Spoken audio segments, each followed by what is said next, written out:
Very pleased now to be joined by the one, the only, the legendary, the internationally famous, and someone like me who knows how uncomfortable it is to be at the O part of the alphabetical order. From PFF is John Owning. John, people don't realize the pressure that you and I face and have faced growing up.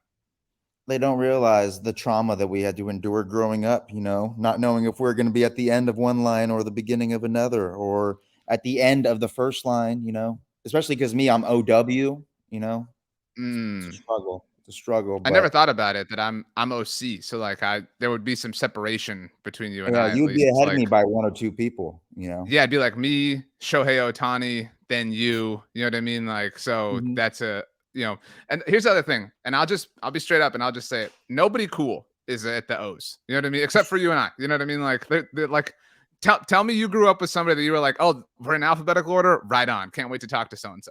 No, all my friends were like at the end. I had a lot of like Rodriguez friends, Van Buren, and then I had some at the beginning, like a Bland and stuff like that. No one ever in the middle. In the middle, I was a lone ranger.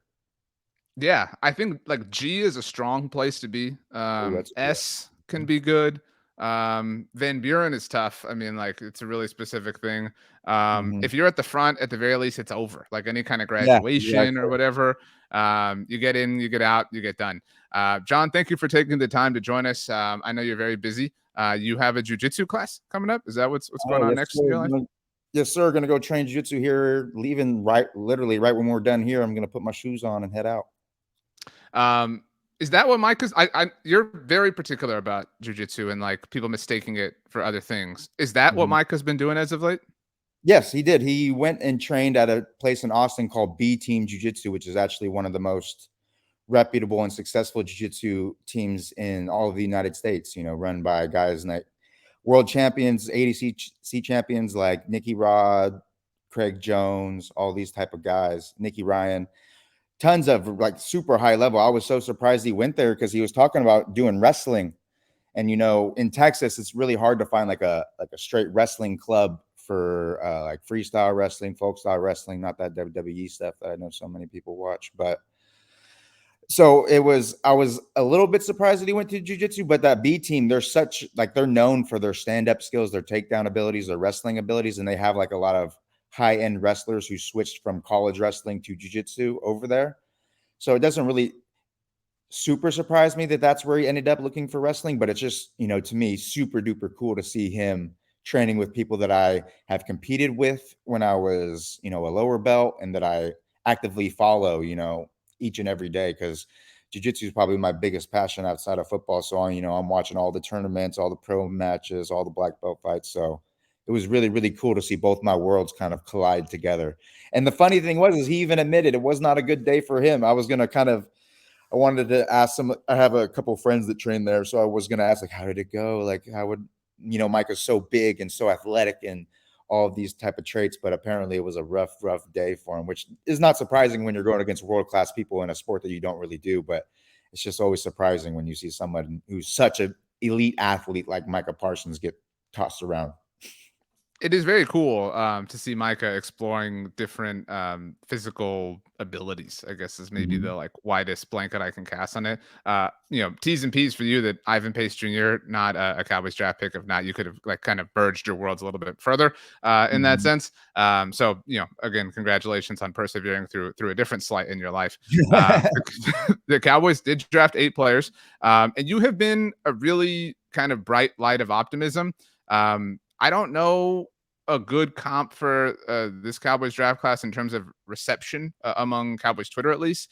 People have been. It felt like people kind of got over the Mazi doubt by Friday, but then it Mhm. took them a long time to get through the Friday night picks. But you are super high on Luke Schoonmaker. You have kind of, done a good job of sort of silencing all the naysayers and all the doubters in the aftermath of all the Cowboys selections. Yeah, and especially it's because in the Mazi Smith thing, I kind of understand why fans would be a little bit apprehensive towards that because the things that he's going to do for the defense are not easily available to the public. I would say he's not going to be someone who's filling up the box score. He's not going to be racking in tackles. He's not going to be accumulating a ton of sacks or pressures or stuff like that. But he's going to be a force amplifier for the rest of the defense. one interesting thing that came out of the draft is Shree Floyd said that the Cowboys are going to stop playing such an upfield one gap penetrating defense, and they're going to kind of control their blocks, play a little bit more gap and a half. And for those that don't know the difference, because it's kind of a confusing kind of technique that is a combination between one gapping and two gapping. So in single gapping is like when you see defensive linemen aligned in the odd technique. So one technique, which is shaded on the center, 3 techniques shaded on the guard, 5 techniques shaded on the tackle, and then you have 7 and 9 techniques, which are a little bit differently with the numbers, but they're also shaded on tight end and then the ghost of the tight end, kind of the same thing. And what their goal is their goal is to get upfield immediately and get through their gap. They're not really focused on taking on the block as much as they are just trying to get through space, cause disruption, cause the running back to bubble so that your unblocked defender can come and make the tackle. Now you have 2 gapping, which is almost the complete different. These guys are the ones that are aligning mostly in those even techniques. So 0 technique, head up on the center, 2 technique, head up on the guard, 4 technique, head up on the tackle, 6, 8, so on and so forth. And these guys, they're not getting upfield. They're playing with a much more backloaded stance. So their weight's on their heels so they can get their hands up and control the blocker and mirror their movement so that once the running back declares his path, they can peek, shed, and go make the tackle.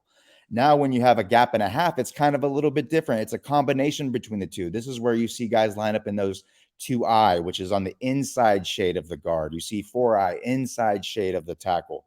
So in these situations, they're playing a gap and a half where they're still, for their first 2 steps, they're trying to get upfield and create that little bit of penetration. But once they get those first 2 steps upfield and penetrate, they're then going to control their block so they have the ability to fall back to their adjacent gap. So say they're, he's a 4-eye technique in that B gap. He's going to explode. He's going to come upfield for his first 2 steps, control that tackle, and then he's going to wait to see where the running back is declaring. Is he going away from me? Then I shed, and I'm going to try to backtrack to the A gap. Is he going to come front side toward me so I stay in my B gap? So you're playing a gap and a half. So there are situations when it's coming to me that I'm a 1 gap defender. And then if it's going away from me, I can kind of be that 2 gap defender where I can fall back into that adjacent gap so that the linebackers have more ability, more freedom to run to where the ball carrier is while the linemen are canceling out gaps up front. So I think Mazi Smith fits perfectly into that kind of situation with his ability to occupy space. Obviously, his great athleticism that was noted by Bruce Feldman in his freaks list, and in playing that gap and a half style where he can still get upfield more than that 2 gapping style that he was playing in Michigan. I think you're going to see his physical advantages shown a little bit more. You're going to see the most common criticism with Mazi Smith is that he's laid off the ball, but that's completely because he's 2 gapping and reacting to what the offensive line is going to do. When you allow him to be a little bit more aggressive with his first 2 steps, get him in a more front loaded stance, I think you're going to see him get more penetration, get more backfield disruption rather than just being a guy that occupies blocks and can only make tackles when the running back runs right next to him. I think this was maybe the best breakdown of the Mazi pick I've heard. You've written a lot about this, and you were really for anyone who thinks John is just like recently gotten on the Mazi train, you've been driving the train for a while at this point. Oh, yes. Kind of saying, you would love to pick at 26, and lo and behold, it felt like a surprise to a lot of people. But you were kind of trying to manifest it in that sense. It is funny, given who said this, that, the Cowboys obviously for the first time since that 2013 draft are kind of starting to, I wouldn't say prioritize. It is kind of like a perfect storm of like the value finally making sense for them. Like it was funny. I think everybody reacted to the Will McClay clip of, evaluating Mazi against Matthew Bergeron. You look back, it is difficult to kind of look at, well, where was the opportunity to draft? Everybody loved Aaron Donald in 2014. That he just didn't make it. You know what I mean? That's just kind of part of the issue there. So that being said, I saw this tweet. I'm sure you saw from mutual friend Joey Ikes quoting mutual friend Nate Tice, who noted the Cowboys' success rate on defense, rush success rate, was 74%, and the best in the NFL last year was 73%. It does feel like the Cowboys have focused on this, and I realized this.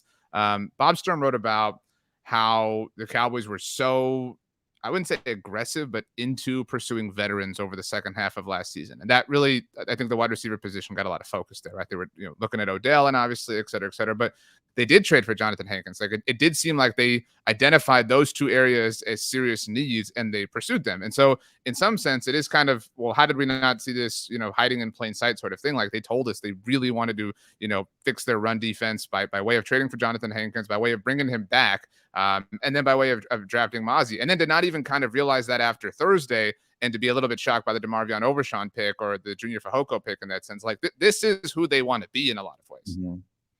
Yeah, exactly. And it's obviously due to, Dan Quinn carries a giant stick in that room. When he came here, I think the year one, he was kind of just trying to figure out the personnel and what would be the best way to take all the talent that they had and create the most functional defense possible. And he's done a really good job of that. But I think we've all kind of identified that area, especially going before the Jonathan Hankins trade, was going in that nose tackle position was something that, was really hurting them. Quentin Bohanna, and, unfortunately, he hasn't really stepped up to being a capable nose tackle there. He hasn't done much. Neville Gallimore hasn't been able to step up. In Neville Gallimore's defense, he's not a nose tackle. That's not really what he does. Right. That's not ever coming out what he was supposed to do. He's kind of gotten pushed into that role because of guys like Osa Odighizuwa really performing better as an under tackle more consistently. So, when you get, and then it seems like this year, Dan Quinn really wanted to emphasize being able to make the linebackers' lives easier on him, because I think we saw last year when LVE got hurt, that really hurt the defense because the Cowboys didn't have the interior defenders, especially because Hankins was dealing with injuries at the same time. Right, they didn't have the interior defensive line talent that could allow guys like Damone Clark and Jabril Cox to be effective, But now that you have guys like Mazi Smith and say Leighton Vander Esch does, his neck gets hurt. Now you're going to, the guys who are stepping in, maybe it's an Overshown or it's a Damone Clark or a Jabril Cox or even a Devin Harper, they're going to have a lot better ability to perform capably because the interior defensive line is going to be canceling gaps, making their lives a lot easier. Whereas in the past, that's not the case. So when they would lose their top flight linebackers who kind of have figured out ways to still perform in that environment, they struggle. Yeah, I think, you mentioned everybody else, but when Micah isn't rushing the passer, when he is playing off the ball, I mean, this helps him, right? I'm in favor of anything that helps Micah. I wouldn't say that that's his weakness, but that's his thing that he's probably the least super amazing at. So if you're improving that status, I mean, you're making the best player on your team better in a number of different ways, which is, and I think here's another way that you can help Parsons, just going off what you're saying, when you have a nose tackle like Mazi Smith, who's athletic and he can push the pocket, it's a lot more difficult for offensive lines to slide their offensive line away from the nose tackle and to give that help to Micah Parsons. That was a big problem with Micah Parsons last year, was a lot of, every offense probably week 9 on, they're sliding towards him. So when an offensive line does a half slide, so the center, the guard, and the tackle are all sliding out toward Parsons, that effectively eliminates his ability to win inside, because the tackle is not worrying about the inside move because he knows I got the guard sliding out with me, so I can protect the outside. That guard is kind of his barrier to protect him against the inside move. So it really forced Micah Parsons to be a little bit more of a one-note pass rusher, whereas when you have a nose tackle who offenses are legitimately afraid of, that he can collapse the pocket or that he cannot be blocked one-on-one by these smaller centers, then Micah Parsons get these better, it's a one-on-one matchup on the edge. He can go outside, he can go inside, he can go through it. Just opens up the capabilities for him to produce. And in those situations, I think you can see him be, given how effective of a pass rusher he has been his first year, it's hard to say like, oh, he'll be substantially more effective as a pass rusher. But I think just the opportunities that he gets will be more advantageous for him. Yeah, I think his pass rushing abilities are more versatile now, to your point. He's allowed to be a sort of a true dynamic pass rusher. I mean, everybody laughed about it, but I think the line he had in the moment in the clip that went viral when he was on Bleacher Report's show was, and again, this is a really specific thing, but how you was talking about, well, that quarterback sneak that Philly, you mentioned week 9, like they were the team who kind of highlighted it. Yeah, we're gonna run into Micah. We're gonna force him out of here and make Micah a one note dude. And that one note is great, but if we can mitigate the damage that he's going to cause, we're gonna be fine. I mean, this really did feel like the way to, I won't say the like final Infinity Stone or anything like that, but it did feel like adding a super friend. I mean, to a crew like this. If it doesn't help Micah Parsons, it helps DeMarcus Lawrence. Like somebody is going to eat more because of the presence of Mazi Smith. And I think that's why you were championing for it. Would you have preferred, especially looking back now in retrospect, any alternative timeline here? Or are you completely satisfied? You think this is the best way to take the Cowboys where they weren't a year ago moving forward? I mean, I'm completely satisfied. Would he have been like was he my highest rated player on the board? No, Nolan Smith was. Personally, I probably would have taken him just because I had such a astronomical grade on Nolan Smith over everybody else, even though he wasn't in need and what have you. But I always think it's hard when you're judging a team's draft based on your own board, because obviously I'm not in the room. I don't have the medicals. I don't have such a giant picture of what goes into them making the selection that they have. I always just go about, if it's within like, the 3 to 5 players that I would be happy with, then I'm completely satisfied. And Mazi, as you stated before, has been that since February. He has been one of my primary targets since February, when we thought everybody would be available. He's been someone who I wanted. Now, like I said, he wasn't the highest rated quote unquote guy on my board, Nolan Smith, but that doesn't mean that I'm not totally satisfied with the pick. Yeah, I mean, I think again, I think that there's been some perspective that's kind of glossed over people in the aftermath of it all. And I don't think anybody is upset about the Mazi pick. But like I mentioned, the Luke Schoonmaker pick is like people are having a real hard time making peace with that. And I mean, I tried to frame it one way in our live show, like, well, would you have preferred Michael Mayer? And I don't know. I mean, you know what I mean? Like this just or something.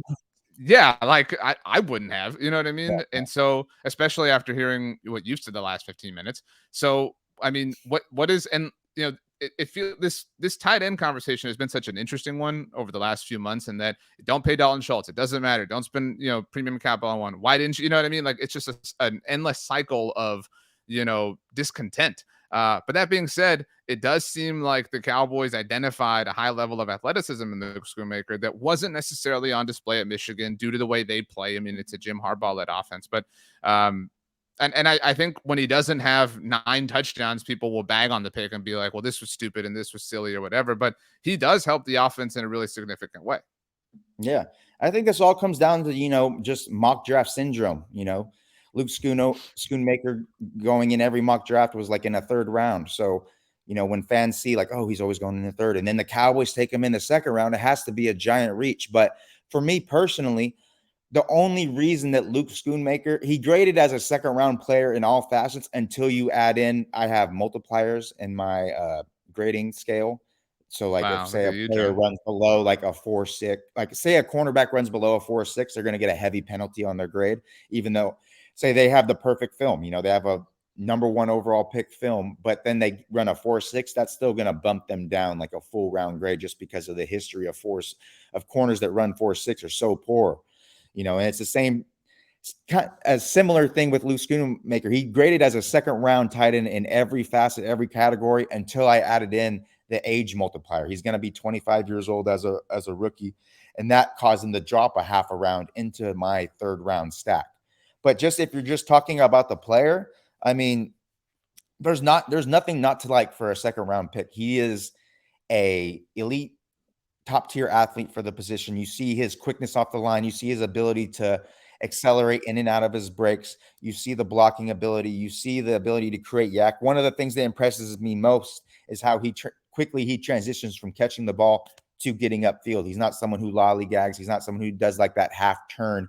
He spins, pivots, and gets upfield. And I think that's going to be very beneficial for creating yak in the Cowboys offense, especially now that you have Mike McCarthy, who's going to be, Dak is going to be throwing to a lot more receivers on the run. These slant flat combinations that Mike McCarthy has been known for. He likes to get his receivers on the move, whereas in the past, the Cowboys have kind of targeted more stationary targets with those hitches, those comebacks, those stop routes, those type of things. So I think Schoonmaker really fits that type of offense and those type of route concepts, those shallow crossers, those flat routes, those type of seam stretching. And I think that's something he brings to the field too that Ferguson and Peyton Hendershot can't do consistently is Schoonmaker can really stretch that seam. He can run vertically. He can outrun linebackers. He's too big for safeties. He's going to provide a big target for Dak Prescott in the middle. I think there's just not much that he can't do. Mike McCarthy even said it as well. He can align and block from every tight end position, whether that's in line, that's flexed out in the slot, that's in the backfield, that's as, offline, all the situations. He's just such a versatile tight end, an athletic tight end. He can do so many things, and he can get inserted into the tight end corps easily. Putting him on the field does not tip off what you're going to do in any way. And it allows the Cowboys to continue to utilize their 12 and 13 personnel sets that they found so much success with last year. And just like anything else, you have the personnel versatility to be able to attack defenses where they're weakest. I looked up in the immediate aftermath of this. I was curious because the Jake Ferguson hype got a little bit out of control. I think in the discourse, no offense to Jake, but in the discourse against taking a tight end in the first round, and we're talking incredibly small sample size, because it's just his rookie year, obviously not used a ton, and I might be getting it off by like a tenth of a number, but I think he averaged 2.6 yards before the catch per reception. Like just not a vertical dude. I mean, so far in his NFL career. And I think people kind of forgot about that just because he looks like Dalton Schultz. Everybody thinks he's the same dude in that respect. John, I tweeted that you were going to come on, and I got 3 questions for you. So these are quick hitters as we get out of here. I meant to get people to only ask you draft related things, but that didn't happen. So the first is Jimmy wants to know your thoughts about the wide receiver group. I'll focus this question on who's wide receiver 6 for the Cowboys when it's all said and done. That's a tough one. I mean, if we run through it just so in the top of my head, we got the top ones are obviously CeeDee Lamb, Michael Gallup, Brandon Cooks. I think Jalen Tolbert's safe. Your third round pick in your second year. Yep. Cavante Turpin, they're probably not cutting. With Deuce Vaughn, they kind of do similar things as returners and as jet sweep options. I mean, if Turpin showed more as a receiver, if he showed more as a pure receiver last year, like actually running routes and doing those type of things, I think he'd be safer. And that was a big thing that he was focusing on doing this offseason. So we'll see. But I would say I would give him that wide receiver 5 spot right now. But it's, who knows? But after that, you got. Is he safer than Simi Fehoko? No. Or yes. Safer than Simi Fehoko, I would say. So then for that wide receiver 6 spot, we got what? We got Simi Fehoko. We got Jalen Moreno-Cropper. We got Jalen Brooks. We got this. What's the dude's name from West Florida? The prospect X from the Athletic. What's his name? David Durden. David Durden. Yes. Yeah. So all these guys, I think, have potential, but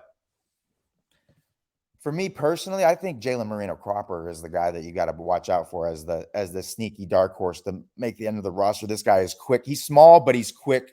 He's that type of receiver that we see every year. In training camp, he's going to give these DBs heck.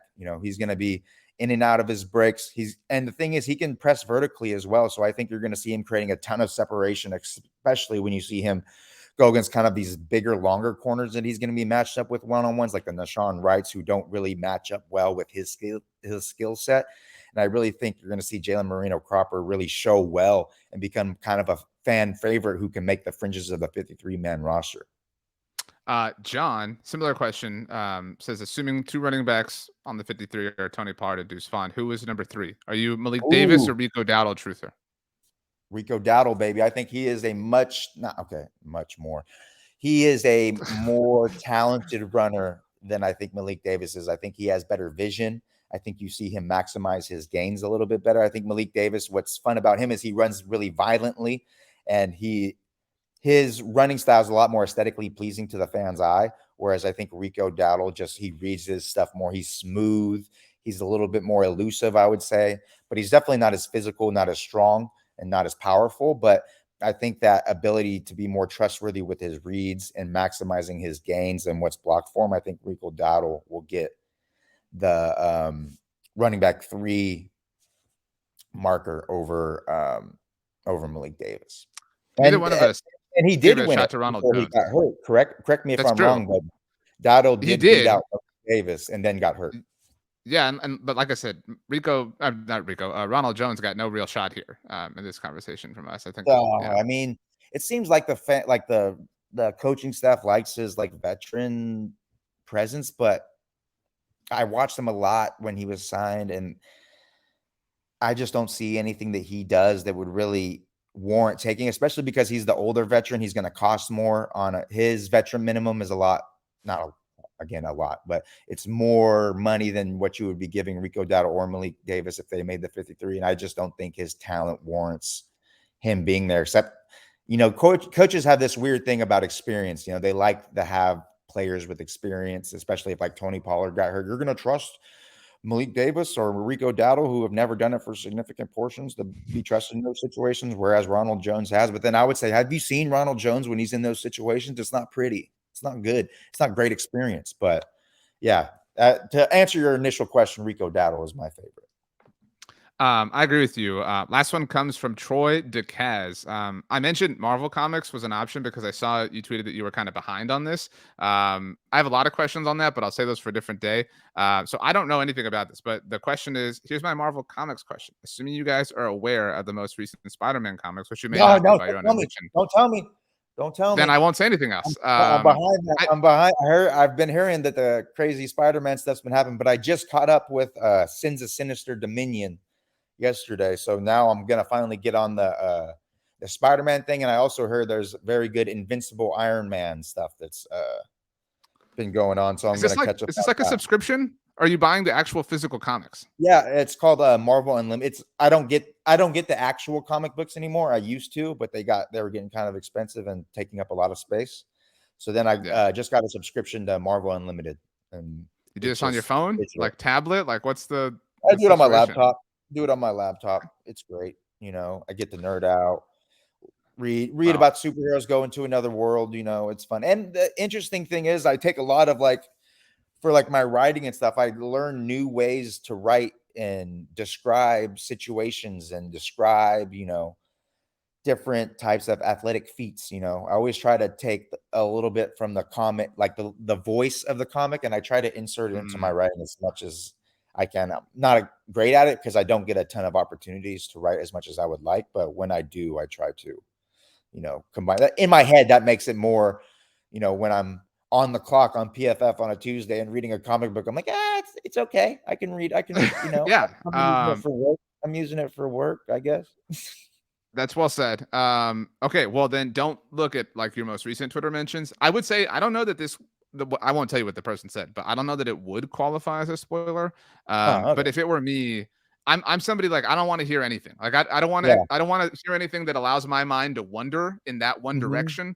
And I'm saying, so just avoid, maybe refresh your Twitter mentions a little bit and get this one kind of move further on past. Yeah. I appreciate that. Because I've been trying to duck, dive, and dodge Guardians of the Galaxy spoilers for the last week.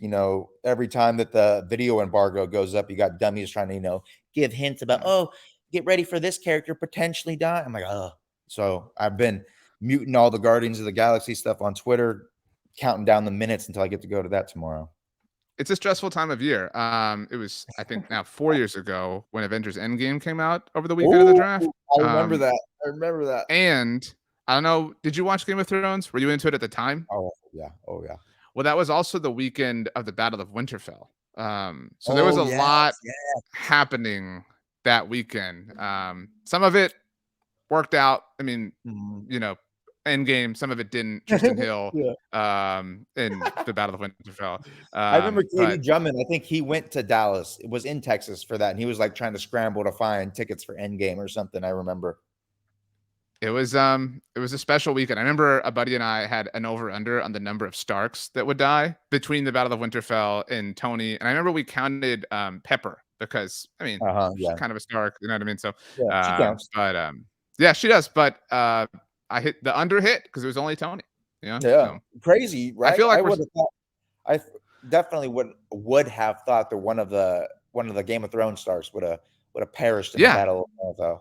I thought Sansa was doomed. I thought Arya was kind of touch and go. You never knew about Bran, obviously. Surprisingly, they But all kind of survive until except for Rob, old Robbie, unfortunately. yeah, Rob and Ned. They were the only two. And Oh yeah, Ned. Yeah, obviously Ned. was I it forgot about that. Catelyn? Catelyn the mom? Yeah, Catelyn. she was. Yeah.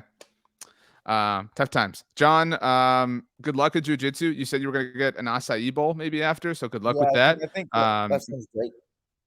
Yeah, maybe get the bowl after class and sit down with the latest Spider-Man and figure out what everybody's all excited about. You know what I mean? I like the way you think, RJ. I like the way you think.